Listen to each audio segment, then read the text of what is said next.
Muy buenas noches, amada familia. Es para mí otra vez un honor poder estar junto con ustedes en esta noche para poder aprender más de aquello que Dios tiene para la vida de cada uno de nosotros. Estoy muy contento y sorprendido porque Dios ha hecho una maravilla en mi vida en estos últimos días. Pero antes de iniciar me gustaría poder orar con ustedes, por favor. Pedirles que cierren los ojos, inclinemos la cabeza para dedicar este tiempo a nuestro Padre Celestial. Papá, queremos en esta noche agradecerte en primer lugar por tu gracia, por tu misericordia, por tu amor, por las bendiciones, Señor, que cada día derramas sobre nuestras vidas y nuestras familias, por tu protección. Señor, queremos encomendarte este tiempo específicamente a ti. Señor, a despejar nuestra mente, nuestro corazón, dejar de pensar en cualquier otra cosa que no sea, Señor, en aquello que tú quieras decirnos en esta noche. Yo encomiendo mi vida, Señor, y te ruego que tú lo utilices como tú quieras.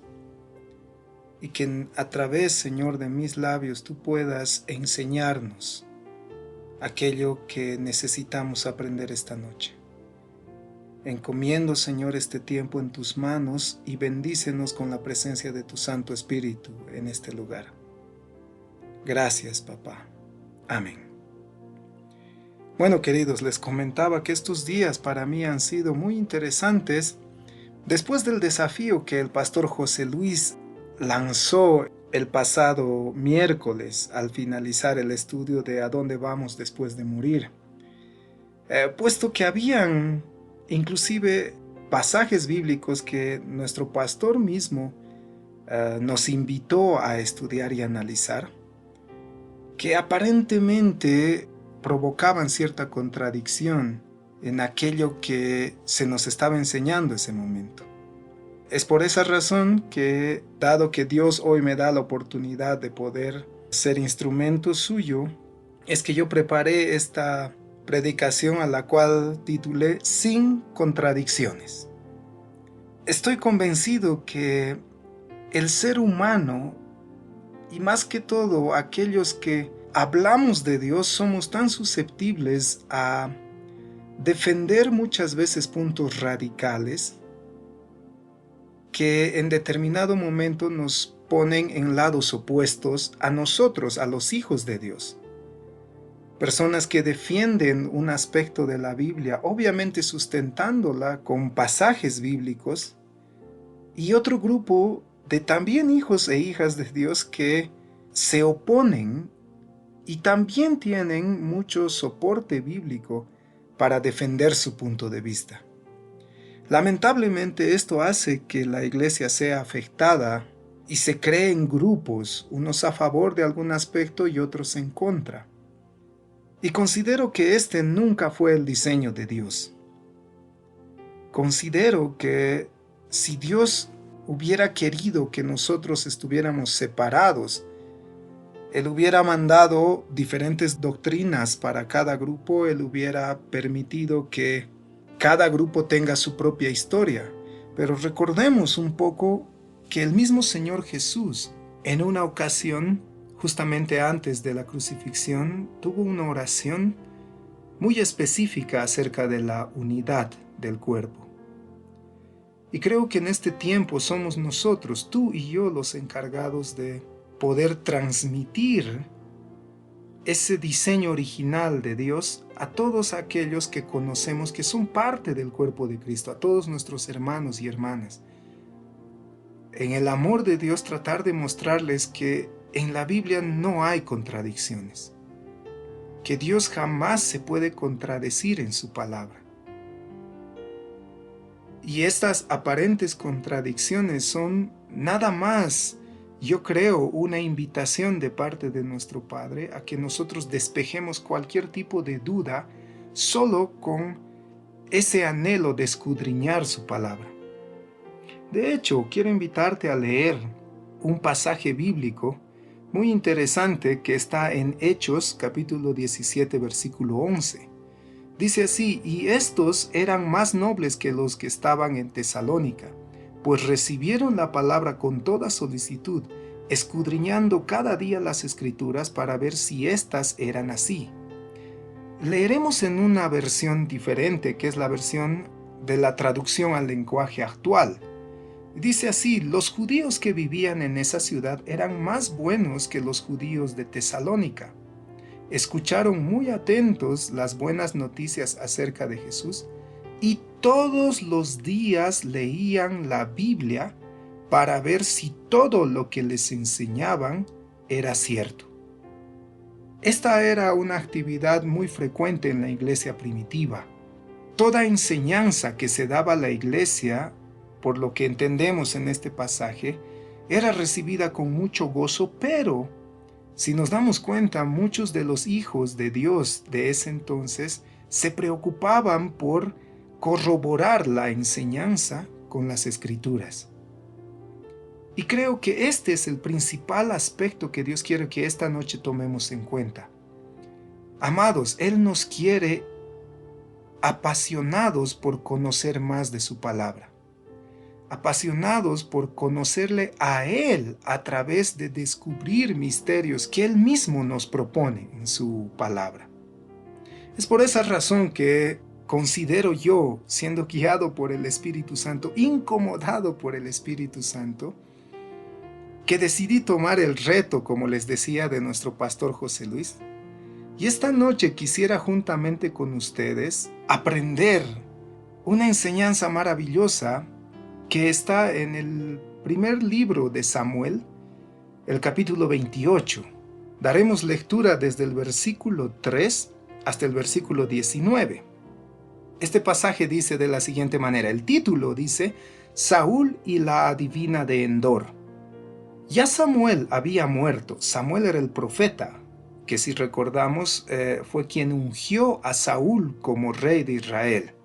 Y dice: ya Samuel había muerto y todo Israel lo había lamentado, y le habían sepultado en Ramá, su ciudad. Y Saúl, el rey, había arrojado de la tierra a los encantadores y adivinos. Se juntaron pues los filisteos, y vinieron y acamparon en Sunem, y Saúl juntó a todo Israel y acamparon en Gilboa. Y cuando vio Saúl el campamento de los filisteos, tuvo miedo, y se turbó su corazón en gran manera.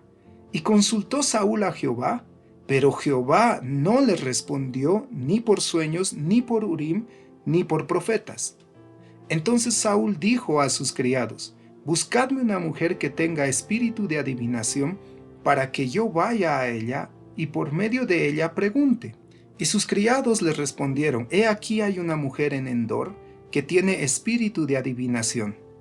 Y se disfrazó Saúl y se puso otros vestidos, y se fue con los hombres, y vinieron a aquella mujer de noche, y le dijo: yo te ruego que me adivines por el espíritu de adivinación, y me hagas subir a quien yo te dijere.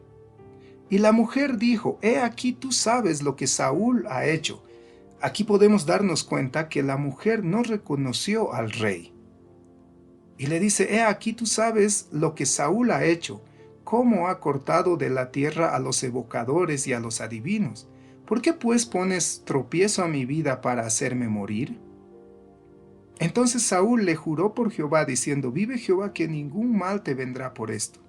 La mujer entonces dijo: ¿a quién te haré venir? Y él respondió: hazme venir a Samuel. Y viendo la mujer a Samuel, clamó en alta voz, y habló aquella mujer a Saúl diciendo: ¿por qué me has engañado? Pues tú eres Saúl. Y el rey le dijo: no temas, ¿qué has visto? Y la mujer respondió a Saúl: he visto dioses que suben de la tierra. Él le dijo: ¿cuál es su forma? Y ella respondió: un hombre anciano viene cubierto de un manto. Saúl entonces entendió que era Samuel, y humillando el rostro a tierra, hizo gran reverencia. Y Samuel dijo a Saúl: ¿por qué me has inquietado haciéndome venir? Y Saúl respondió: estoy muy angustiado, pues los filisteos pelean contra mí, y Dios se ha apartado de mí, y no me responde más, ni por medio de profetas, ni por sueños. Por esto te he llamado, para que me declares lo que tengo que hacer. Entonces Samuel dijo, ¿y para qué me preguntas a mí? Si Dios se ha apartado de ti y es tu enemigo. Jehová te ha hecho como dijo por medio de mí, pues Jehová ha quitado el reino de tu mano y lo ha dado a tu compañero David. Como tú no obedeciste a la voz de Jehová ni cumpliste el ardor de su ira contra Amalec, por eso Jehová te ha hecho esto hoy. Y Jehová entregará a Israel también contigo en manos de los filisteos, y mañana estaréis conmigo tú y tus hijos. Y Jehová entregará también el ejército de Israel en mano de los filisteos. De acuerdo a las enseñanzas que hemos venido recibiendo, queridos, durante estos miércoles, nosotros hemos aprendido que una vez que el ser humano muere, no puede tener contacto con los que están vivos aún. La misma Biblia lo estableció y creo que eso quedó claro en las predicaciones anteriores. Pero este pasaje parecería, como dijimos en un principio, contradecir aquella enseñanza. Pero una vez que vayamos escudriñando esto, familia, nos daremos cuenta que no hay ninguna contradicción y que más bien esto es tan maravilloso. Pero lo primero que tenemos que darnos cuenta es que es Samuel hablando, es el profeta Samuel hablando. No es un ángel, no es un ser espiritual, es el mismo profeta hablando. Y ahí podemos notar en varios versículos frases que realmente nos dan a entender que era Samuel. Entonces, ¿qué es lo que pasó? Si al principio del pasaje dice que Samuel estaba muerto. Analicemos juntos. Vámonos al versículo 8 nuevamente. Dice, y se disfrazó Saúl y se puso otros vestidos y se fue con 2 hombres y vinieron a aquella mujer de noche. Y él dijo, escuchemos esta petición de parte del rey. Yo te ruego que me adivines por el espíritu de adivinación y me hagas subir a quien yo te dijere. Lo primero que hay que establecer es que esta mujer era alguien que ya había hecho este tipo de actividades en el pasado. Ella ya tenía conocimiento de esto. Sin embargo, nosotros sabemos que cuando hay personas que dicen traer de la muerte a personas que fallecieron para que se contacten con sus parientes o con otra persona, entendemos ahora que no son aquellas personas fallecidas. Y si bien puede haber esos contactos espirituales, necesariamente tendrían que ser demonios haciéndose pasar por alguien ya fallecido. Entonces aquí la mujer ya tenía conocimiento de cómo realizar esa actividad. Continuemos y dice el versículo 11. La mujer entonces dijo, ¿a quién te haré venir? Porque ella sabía cómo hacerlo. Y él respondió, hazme venir a Samuel. ¿Sí? Ahí hay el trato. Y obviamente la mujer cree que trae a vida a los que mueren. Pero sabemos nosotros que no pueden ser los ya fallecidos, sino, nuevamente les digo, deben ser demonios que se hacen pasar por personas fallecidas, porque recordemos que los demonios están en todas partes, queridos.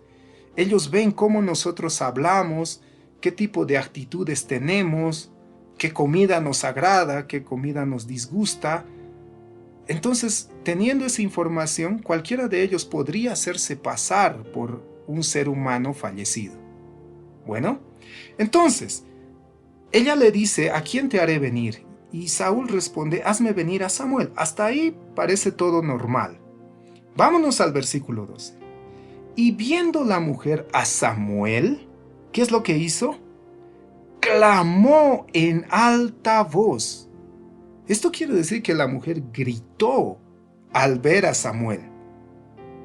Pero, ¿por qué alguien que ya había tenido este tipo de experiencias espirituales se asustaría de esta manera? ¿Les parece lógico? A mí no. Entonces tenemos que deducir que ella se alteró de esta manera, se aterró de esta manera, porque lo que veía no había sido común para ella. No era algo que ella había visto en los otros trabajos similares que había realizado. Entonces, ¿qué hace la mujer en ese momento? Le pregunta al rey y le dice, ¿por qué me has engañado? Pues tú eres Saúl. Y el rey le dijo, no temas, no tengas miedo. Y le pregunta en ese momento, ¿qué has visto? ¿Cuál es la respuesta de la mujer? Y esta es la clave, queridos. Aquí empieza la revelación de parte de Dios para nosotros esta noche. Y la mujer respondió a Saúl, he visto dioses que suben de la tierra. Sin hacer comentario, me gustaría llevarte ahora a 1 Tesalonicenses 4 y leeremos del versículo 13 al versículo 18. Son un grupo de versículos que ya los leímos los anteriores miércoles en el previo estudio que tuvimos. Dice así, tampoco queremos, hermanos, que ignoréis acerca de los que duermen, para que no os entristezcáis como los otros que no tienen esperanza. Porque si creemos que Jesús murió y resucitó, así también traerá Dios con Jesús a los que durmieron en él. Por lo cual os decimos esto en palabra del Señor, que nosotros que vivimos, que habremos quedado hasta la venida del Señor, no precederemos a los que durmieron. Porque el Señor mismo, con voz de mando, con voz de arcángel y con trompeta de Dios, descenderá del cielo y los muertos en Cristo resucitarán primero. Pongan atención al versículo 17. Luego nosotros, los que vivimos, los que hayamos quedado, seremos arrebatados juntamente con ellos. ¿Dónde? En las nubes. ¿Para qué? Para recibir al Señor. ¿Dónde? En el aire. Y así estaremos siempre con el Señor. Por tanto, alentaos los unos a los otros con estas palabras. Entonces, familia, ¿qué fue lo que la adivina de Endor vio? No queda duda. Y espero que el Espíritu Santo, así como me lo reveló, esté revelándotelo a ti en este momento. Lo que la adivina de Endor vio fue una visión del momento mismo del arrebatamiento. No había otra razón, porque ahí lo que se trataba era que ella contacte a Samuel y que Samuel venga y hable con Saúl. ¿Por qué ella mencionaría que había visto dioses que suben de la tierra? ¿Te das cuenta la revelación aquí? Entonces no cabe duda que ahora entendemos que fue el mismo profeta Samuel el que habló, pero el profeta Samuel no estaba en el momento presente en el cual se encontraban Saúl y la adivina. Como la adivina tuvo una visión del arrebatamiento, entonces ella vio a ese Samuel ya resucitado junto contigo y conmigo, junto con todos los hijos de Dios. En otras palabras, si gustamos, podríamos decir que la adivina no vio al Samuel de su presente que estaba en la tumba, que estaba muerto, sino vio al Samuel del futuro que estaba siendo arrebatado en ese momento junto contigo y conmigo. ¡Wow, queridos! Ese simple hecho es algo maravilloso, es algo sobrenatural. Pero volvamos a 1 Samuel 28 y continuemos analizando esta conversación. Él le dijo, Saúl le dijo, ¿cuál es su forma? Esta pregunta, ¿cuál es su forma?, se refiere, por lo que entiendo, a aquellos dioses que suben de la tierra. Pero la mujer dice que respondió, un hombre anciano viene cubierto de un manto. Saúl entonces entendió que era Samuel y humillando el rostro a tierra hizo gran reverencia. Un hombre anciano. ¿Acaso no vamos a tener un cuerpo transformado? ¿Por qué la mujer diría que fue un hombre anciano el que ella vio? La manera de explicar que tuviéramos sería que el resplandor del cuerpo transformado de Samuel se asemejaba obviamente a cabellos blancos, los cuales nosotros generalmente asociamos con una señal de vejez. ¿Recuerdas el momento que se describe que Moisés descendió del monte con el rostro resplandeciente? Y si algo resplandece, se asemeja mucho, podríamos decir, al color blanco. Entonces podemos entender que al referirse a un hombre anciano, ella se estaba refiriendo al resplandor, a ese color de resplandor que tenía Samuel en ese momento con el cuerpo glorificado y no necesariamente a alguien de una edad avanzada. Versículo 15 dice: y Samuel dijo a Saúl, aquí ya es Samuel hablando, ¿por qué me has inquietado haciéndome venir? Por supuesto, familia, que no fue el poder de la divina ni el deseo de Saúl lo que abrió el portal temporal. Fue Dios mismo, nuestro Dios, nuestro Padre que tiene el tiempo y las edades humanas bajo su completo control, quien lo permitió, con el principal objetivo de demostrarnos su poder, de demostrarnos que Él es un Dios que no se rige por el tiempo en el cual nosotros nos regimos. Entonces fue Dios que permitió que la divina vea parte del momento mismo del arrebatamiento y que permita que Samuel, rompiendo las barreras de espacio y tiempo, se comunique con ellos en ese momento. El verso 19 dice, y Jehová entregará. Esto es ya después de la conversación que tienen un momento Samuel y Saúl.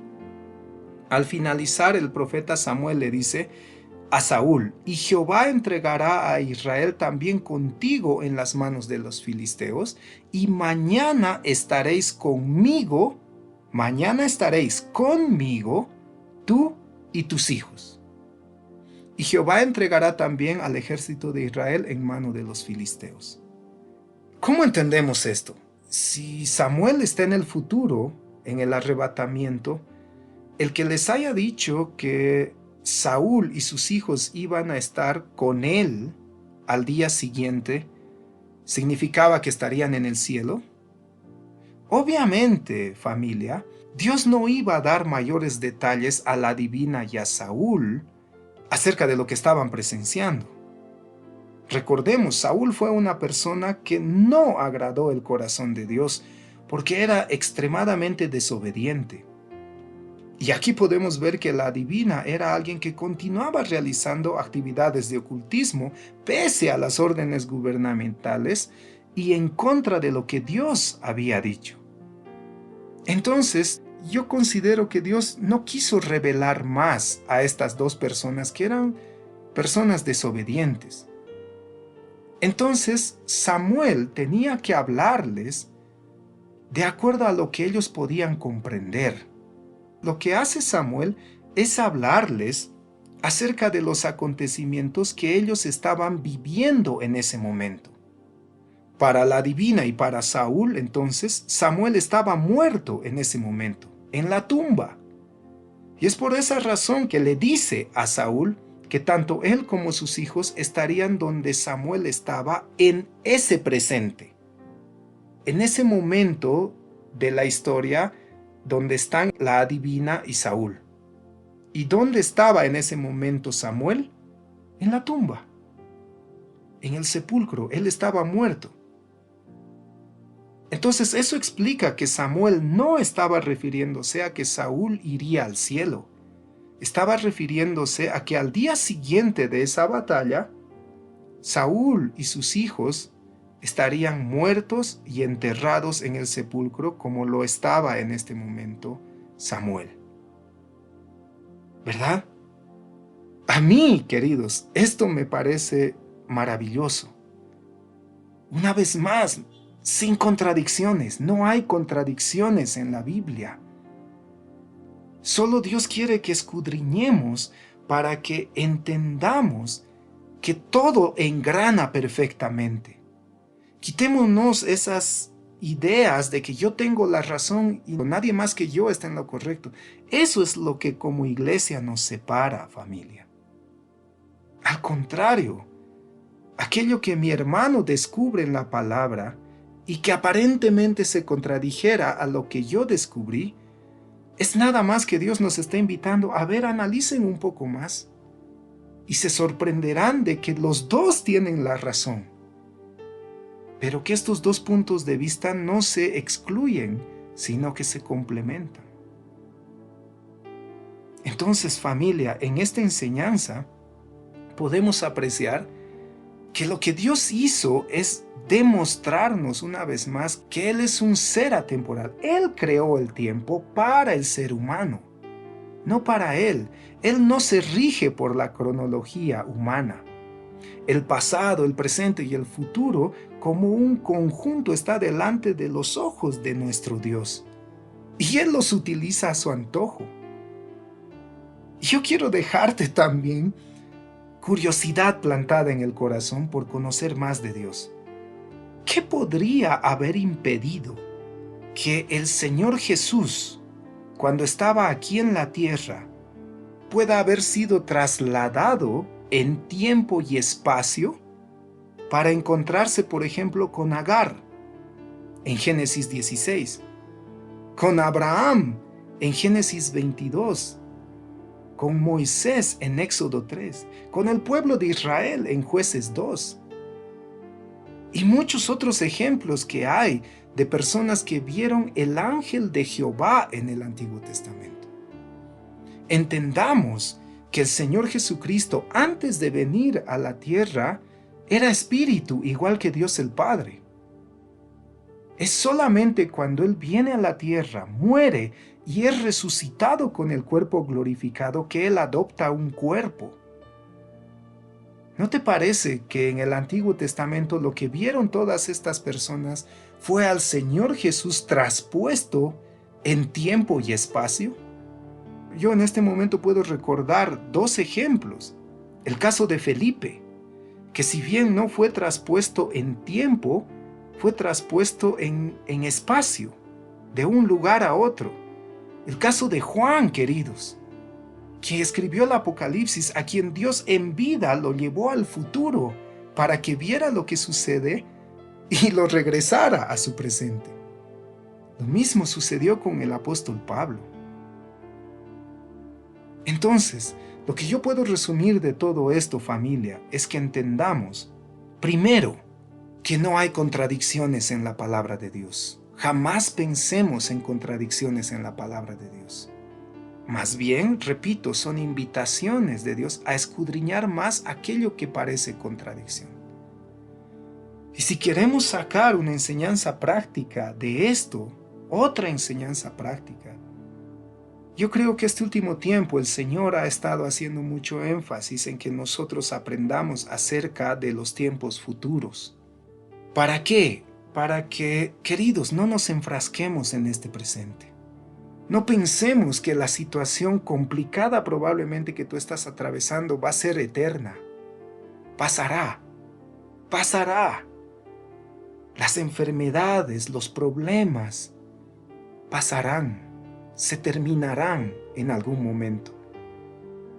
Nuestra vida no es lo que estamos experimentando en este momento únicamente. No nos enfoquemos en el presente. Como dice la palabra, no nos enfoquemos en amontonar riquezas ahora en el presente. Por el contrario, busquemos riquezas espirituales. ¿Y cuál es la riqueza espiritual más valiosa que podríamos tener?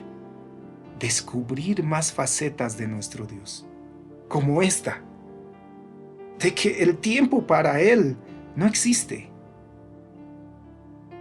Y aquellas leyes espaciotemporales que nosotros no podemos romper, Él las puede romper. Ese es el poder de nuestro Dios.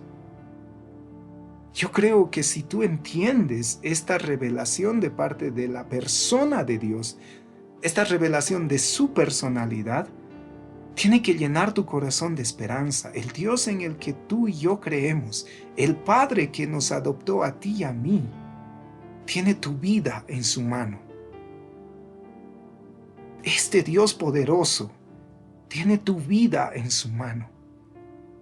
Y nadie va a poder arrebatarte de ahí. Amados, miremos a nuestro Dios, miremos lo que Él espera que nosotros miremos. Quitemos nuestros ojos de lo natural, porque esto pasará. Vivamos, como dice la Biblia, vivamos cada día como para el Señor. Pero no te enfoques en este presente, porque este es solo el inicio. Es solo el inicio. La eternidad nos espera. Un disfrute, un gozo eternos, que nada ni nadie nos podrá quitar. Querido, yo te invito a gozarte a partir de ahora. Disfruta esta vida, sí, disfrútala. Disfruta el tiempo con tu familia. Disfruta las victorias que tú tienes hoy con Dios. Disfrútalas. Pero entiende que eso no será todo. Allá en la eternidad nos espera una maravillosa comunión con nuestro Padre y entre nosotros. Amados, cualquier problema que tú estés atravesando, cualquier situación complicada, enfermedad, dolencia, no se compara con la gloria que está por venir. Aguanta, resiste en el Espíritu de Dios, resiste con gozo. Levántate y avanza cuanto puedas. Terminemos esta carrera, como lo dijo el apóstol Pablo. Sé que me puedo ir tranquilo porque terminé lo que tenía que hacer. ¿Qué es lo que Dios ha puesto en tus manos? Hazlo bien ahora, porque el tiempo se nos está yendo. Yo te invito a todo lo que Dios ha depositado en tus manos, haz que fructifique. Si Él te ha dado un ministerio, que estoy seguro que lo ha hecho desde tu casa, tu familia, tus hijos, tu cónyuge, tus padres, tienes ahí un ministerio. Realízalo con excelencia, porque esto determinará la autoridad que tú tendrás en el futuro en la presencia de Dios. Amados, espero que el Espíritu Santo haya hablado de forma específica a nuestros corazones. Yo te invito a inclinar tu cabeza una vez más y cerrar los ojos y agradecer a nuestro Dios, porque nos muestra que en su palabra no existen contradicciones. Papá, gracias por este tiempo. Gracias, Señor, porque nos revelas maravillas de tu palabra. Y eso significa que tú esperas que te conozcamos a diario cada vez más, que profundicemos más en el conocimiento de tu persona, Señor. Espíritu Santo, ayúdanos a buscarte a diario, a poder descubrirte cada vez más, para que eso fortalezca nuestra esperanza, fortalezca nuestra fe, Señor, y nos ayude a caminar firmes desde ahora y hasta la eternidad. Gracias una vez más, Señor, por estas tus revelaciones. Bendito sea tu nombre. Glorificamos y exaltamos tu nombre. Bendice, Señor, a cada persona que escuche este mensaje. Bendícenos con tu presencia. Levántanos, Señor, para que seamos verdaderos hijos e hijas tuyos. Encomendamos nuestras vidas en tus manos. En el precioso nombre de nuestro Salvador Jesucristo. Amén.